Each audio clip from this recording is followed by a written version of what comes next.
Olá, pessoal, tudo bem? Então, agora que vocês já releram, né? Porque vocês já leram o livro, né? Então, agora que vocês já releram esse capítulo da Luna Clara, agora vamos ver o que diz esse módulo a respeito de ficção e verossimilhança, né?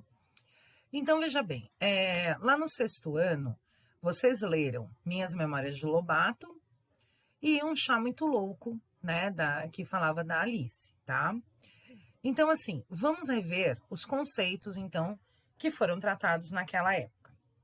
Então, verossimilhança é a qualidade do que é verossímil. Verossímil, semelhante à verdade, que parece verdadeiro.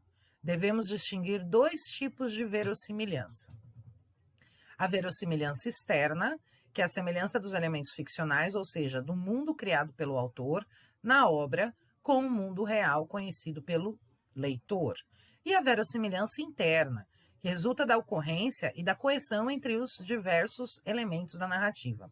A impressão de verdade relaciona-se com o mundo ficcional da obra e com as convenções do gênero literário. Então, o que é verossimilhança, gente?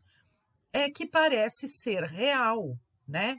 Na externa, ela se compara a coisas reais do nosso mundo real. E na interna, ela tem que dar a impressão de que aquilo realmente aconteceu dentro daquela história, tá bom? Então, olha só. Aqui nós temos alguns acontecimentos que podem acontecer, acontecimentos que podem estar presentes nas histórias. Então, veja. Em obras ficcionais, pode haver verossimilhança interna, mesmo quando a história narrada possui elementos extraordinários, a ausência de verossimilhança externa. O importante é que o leitor tenha a impressão da verdade, né, de verdade ou da realidade. Quando, por exemplo, assistimos ao filme Superman, não nos perguntamos se os superpoderes de Clark Kent são verdadeiros ou falsos, possíveis ou impossíveis. Acreditamos neles enquanto dura o filme, certo? Então, dentro do filme, eles são verdadeiros. Então, isso é uma verossimilhança interna. Tanto que nos emocionamos, tememos, torcemos pelo herói e esperamos suas intervenções contra o malvado general Zod e sua turma. Bom, numa narrativa ficcional, os acontecimentos podem ser naturais, estranhos, maravilhosos ou alegóricos. Então, vamos ver como é que a gente separa isso aqui, ó.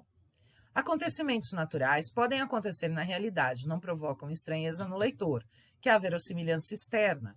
Exemplo, Jim Hawkins, de A Ilha do Tesouro, ajudado por seus amigos, parte em busca de um tesouro perdido. Tá? Acontecimentos estranhos. Parecem impossíveis ou irreais, mas em algum momento da narrativa recebem uma explicação.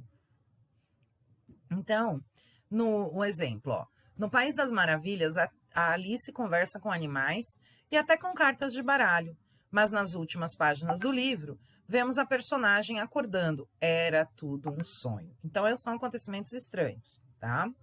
Acontecimentos maravilhosos. São extraordinários, irreais, ausência de verossimilhança externa, né? Então, quer dizer que não está de acordo com o mundo real, mas aceitos pelo leitor sem necessidade de explicações, porque tem uma verossimilhança interna. Pertencem à ordem sobrenatural ou ao mundo mágico, feérico, que é o mundo das fadas e da fantasia. Então, como exemplo, nós temos assim, ó, o aparecimento de fantasmas em uma história de terror. A história da menina enterrada pela madrasta, contada pela velha Totonha no livro Menino de Engenho, tá? E por final nós temos os acontecimentos alegóricos, que não se encaixam na ordem da realidade, mas possuem um sentido simbólico.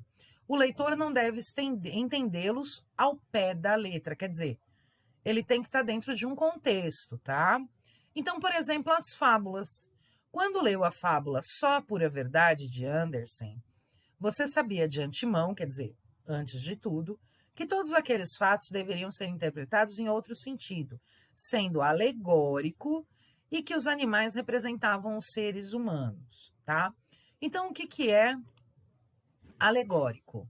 Alegórico é próprio da alegoria. Alegoria é a forma de expressar uma ideia, por exemplo, a de justiça, de modo figurado, em que cada elemento funciona como disfarce dos elementos da ideia representada. Então é isso, gente. Agora vocês vão fazer os exercícios no Maestro e a gente volta a conversar sobre isso na nossa aula interativa, tá bom? Beijo!